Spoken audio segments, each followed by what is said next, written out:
Salam jumpa kembali siswa-siswi sekalian. Kali ini kita akan membahas materi proyek IPAS yaitu aspek perilaku ekonomi dan kesejahteraan. Cakupan materi aspek perilaku ekonomi dan kesejahteraan. 1. Ekonomi. 2. Perilaku, motif dan prinsip ekonomi.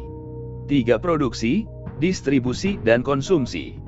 4. Permintaan dan penawaran. 5. Pasar. 6. Kesejahteraan. 7. Kelangkaan. 8. Inflasi. 9. Uang. 10. Lembaga keuangan. Baiklah, kita mulai dari materi yang pertama, ekonomi. Ekonomi adalah ilmu mengenai asas-asas produksi, distribusi dan pemakaian barang-barang serta kekayaan. Seperti halnya keuangan perindustrian dan perdagangan. Dengan mempelajari ilmu ekonomi berarti kita mempelajari perilaku ekonomi, yaitu suatu perilaku dalam memilih berbagai alternatif yang memberikan hasil yang terbaik.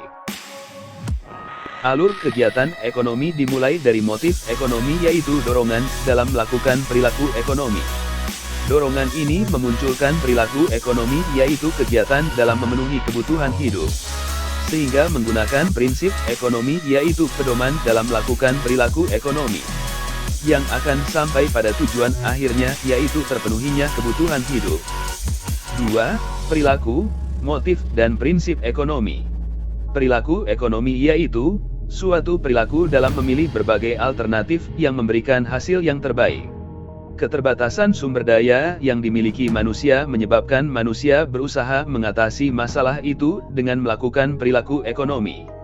Dalam rangka mendapatkan alat pemuas kebutuhan yang semakin terbatas, orang cenderung menggunakan prinsip ekonomi, yaitu melakukan pengorbanan yang sekecil-kecilnya untuk mendapatkan keuntungan yang sebesar-besarnya.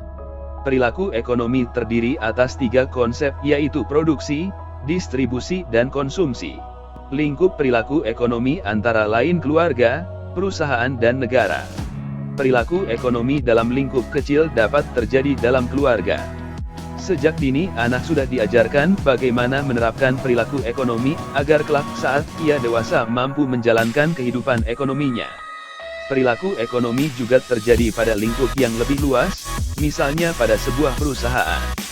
Tujuan perusahaan adalah ingin mendapatkan profit atau laba sebesar-besarnya. Sehingga ia akan berusaha agar biaya produksi yang dikeluarkan lebih kecil daripada keuntungannya.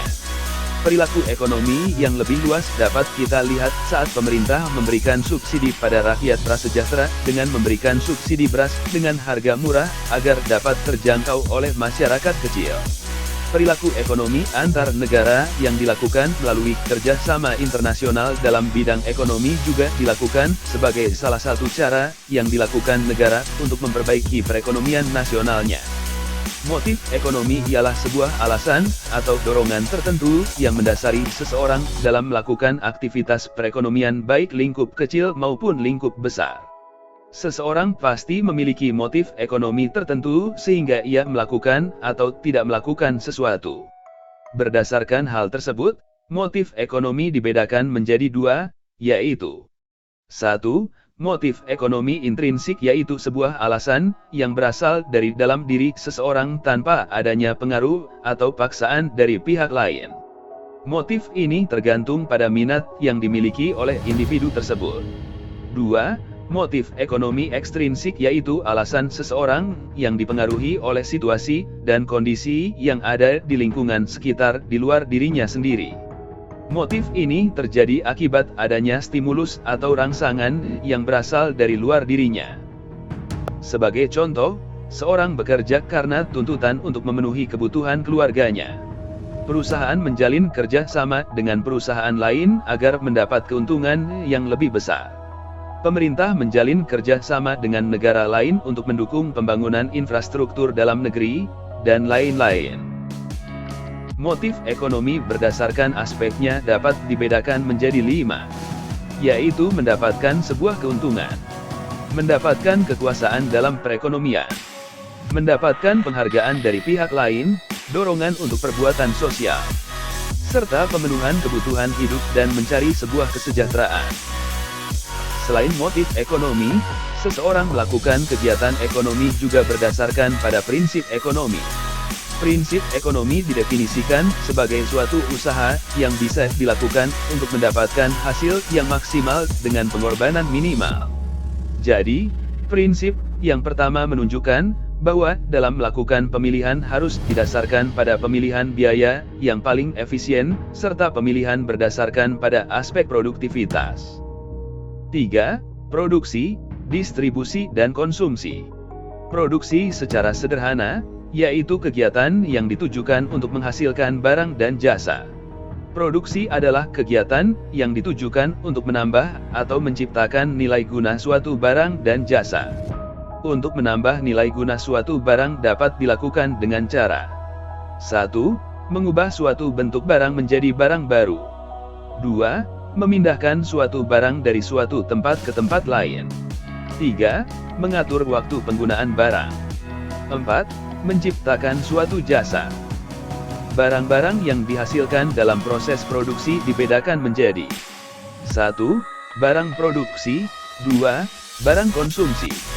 Barang dan jasa yang dihasilkan dalam proses produksi memiliki keterbatasan yang mempengaruhi suatu produksi, yakni berupa modal atau kapital, sumber daya alam atau land, tenaga kerja atau labor, dan kewirausahaan atau enterprise.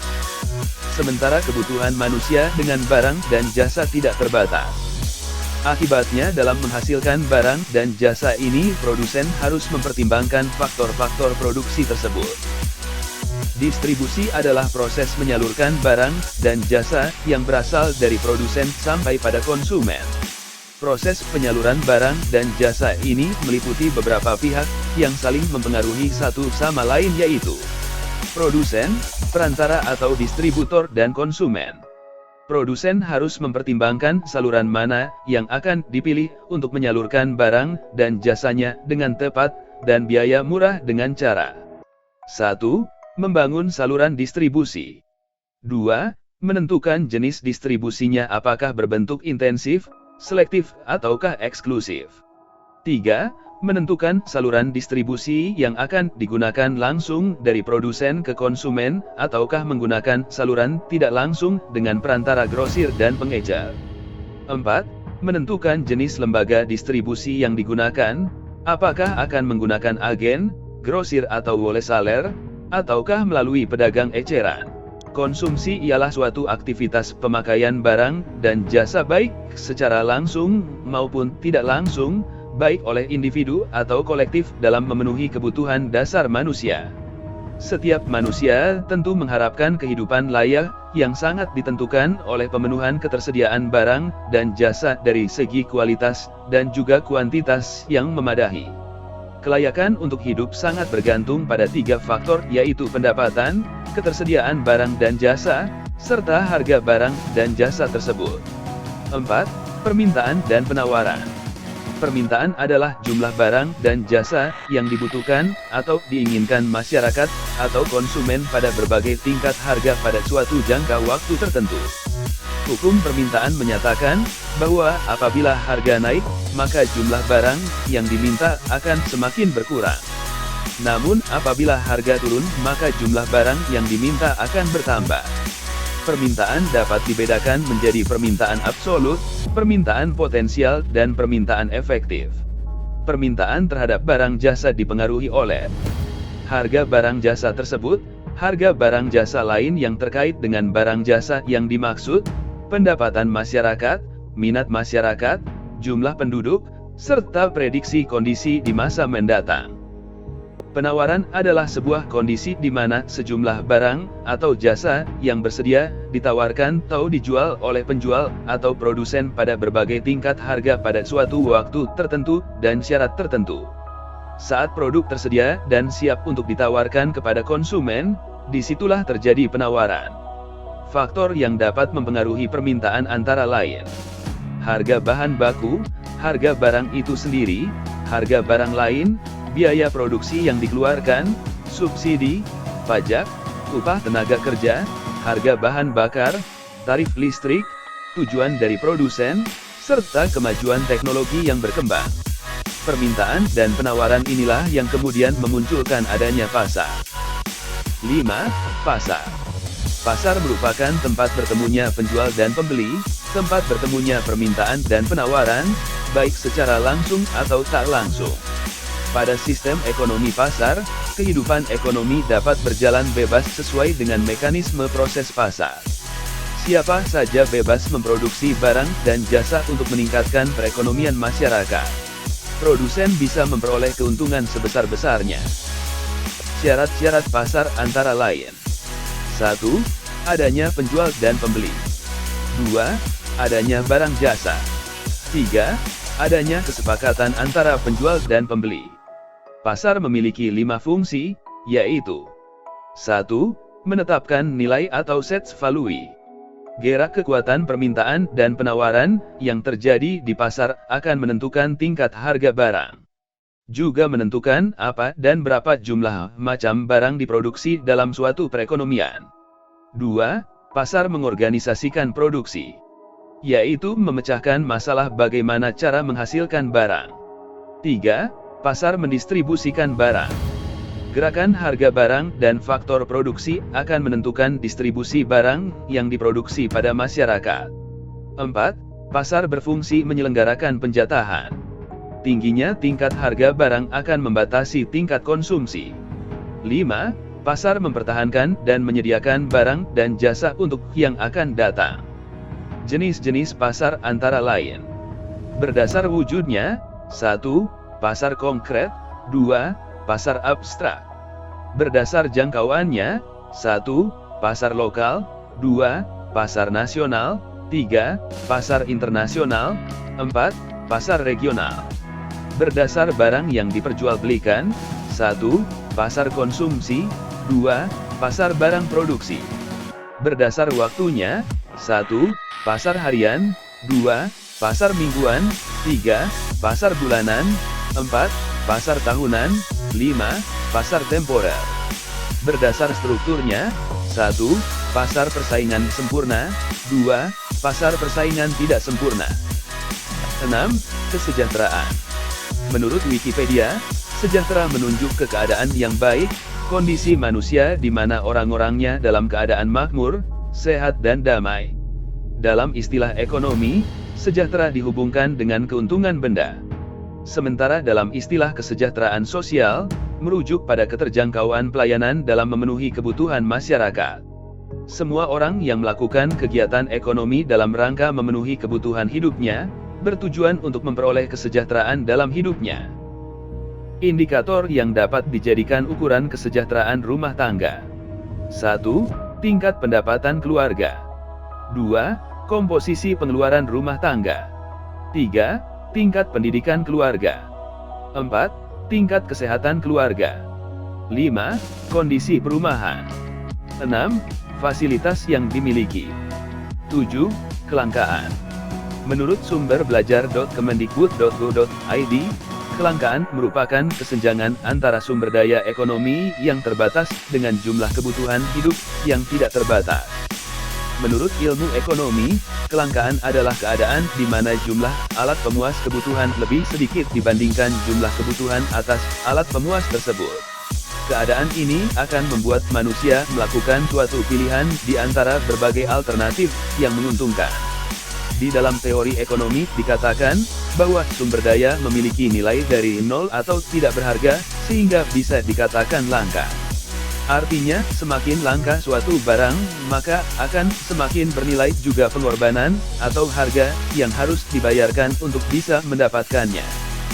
Ciri-ciri kelangkaan antara lain. 1. Sumber daya tidak mencukupi atau barang dan jasa menjadi terbatas. 2. Keinginan atau kebutuhan manusia tidak terbatas. 3. Jumlah alat yang memenuhi kebutuhan sangat terbatas sehingga sulit untuk didapatkan. 4. Harga permintaan akan naik drastis jika dibandingkan dengan harga biasa karena jumlah terbatas dan permintaan barang yang tinggi. 5.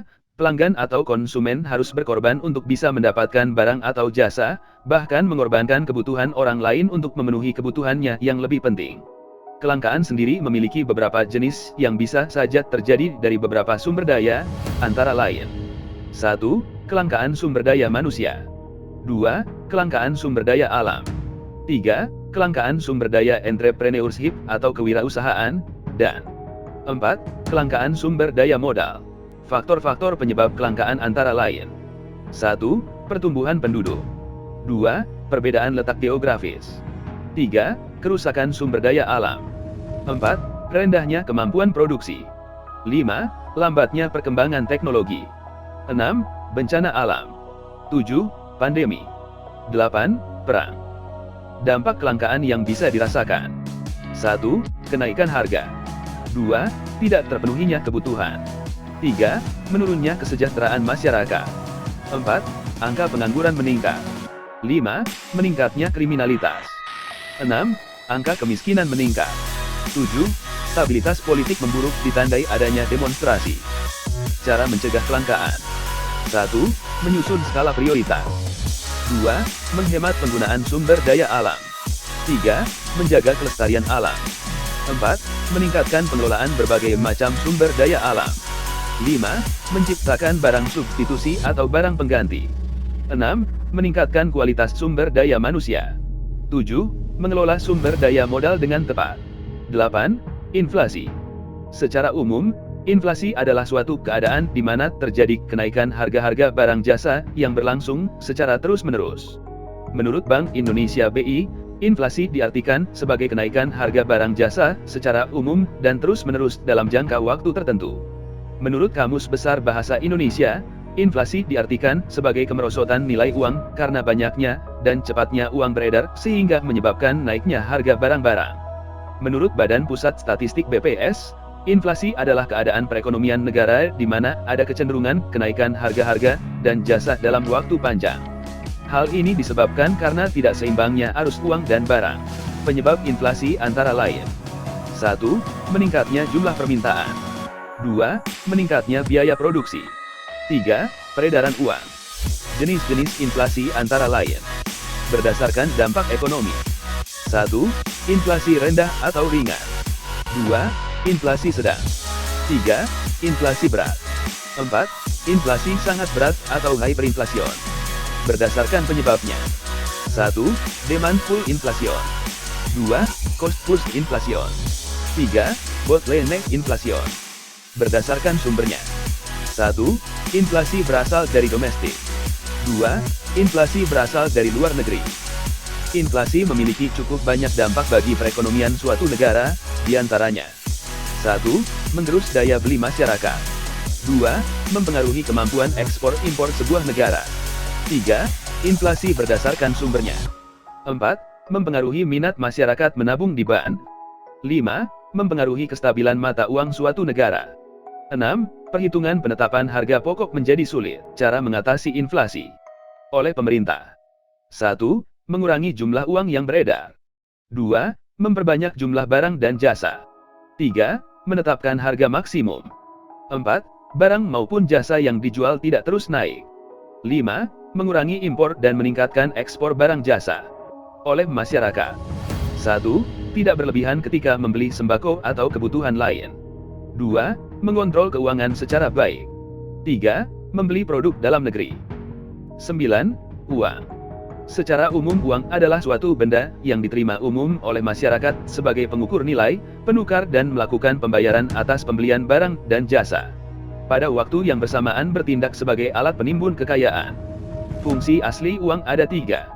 1. Sebagai alat tukar atau medium of exchange yang dapat mempermudah pertukaran. 2. Sebagai satuan hitung. 3. Sebagai alat penyimpan nilai. Fungsi turunan uang ada 5. 1. Sebagai alat pembayaran yang sah. 2. Sebagai alat pembayaran utang. 3. Sebagai alat penimbun kekayaan. 4. Sebagai alat pemindah kekayaan. 5. Sebagai alat pendorong kegiatan ekonomi. Suatu benda dapat dijadikan sebagai uang jika benda tersebut telah memenuhi syarat-syarat antara lain. 1. Benda itu harus diterima secara umum. 2. Bahan pembuatannya harus tahan lama. 3. Kualitasnya cenderung sama. 4. Jumlahnya dapat memenuhi kebutuhan masyarakat. 5. Tidak mudah dipalsukan. 6. Mudah dibawa. 7. Mudah dibagi tanpa mengurangi nilai. 8. Memiliki nilai yang cenderung stabil dari waktu ke waktu. Jenis uang menurut bahan pembuatannya. 1. Uang logam. 2. Uang kertas. Menurut lembaga yang mengeluarkannya. 1. Uang kartal atau kepercayaan. 2. Uang giral atau simpanan di bank. Menurut nilainya. 1. Uang penuh. 2. Uang tanda. Uang digital. Mata uang digital adalah seluruh mata uang, atau aset serupa uang yang utamanya dikelola, disimpan, atau dapat ditukar melalui sistem komputer digital, terutama melalui jaringan internet. Jenis mata uang digital termasuk mata uang kripto, mata uang virtual dan mata uang digital bank sentral. Jenis mata uang ini dapat digunakan untuk membeli barang dan jasa secara fisik, tetapi juga dapat dibatasi untuk komunitas daring tertentu seperti untuk digunakan di dalam permainan daring, game online. Uang digital dapat tersentralisasi, sebagai titik pusat pengawasan atas jumlah uang beredar misalnya pada bank, atau terdesentralisasi, karena pengawasan atas jumlah uang beredar yang telah ditentukan sebelumnya atau disepakati secara demokratis. Penggunaan mata uang digital memiliki keuntungan dalam kecepatan dan efisiensi biaya transfer. Sistem yang terdesentralisasi atau blockchain juga mengurangi resiko kegagalan sistem secara keseluruhan. Di lain pihak, nilai mata uang digital juga memiliki sisi negatif. Di antaranya tingkat volatilitas yang tinggi yang berarti masuk kategori high risk financial instrument jika digunakan sebagai penyimpan nilai atau storing value. Aktivitas mining yang membutuhkan energi listrik besar dan risiko digunakan dalam mendukung kegiatan kriminal karena sistem terdesentralisasi di luar kendali pemerintah. 10. Lembaga keuangan. Berdasarkan undang-undang, lembaga keuangan adalah badan usaha yang kegiatannya menghimpun dana dari masyarakat dan disalurkannya kembali kepada masyarakat. Berdasarkan SK Menteri Keuangan, lembaga keuangan adalah semua badan yang kegiatannya di bidang keuangan, melakukan penghimpunan dan penyaluran dana kepada masyarakat, terutama guna membiayai investasi perusahaan. Menurut Kamus Besar Bahasa Indonesia KBBI, lembaga keuangan adalah badan di bidang keuangan yang bertugas menarik uang dan menyalurkannya kepada masyarakat.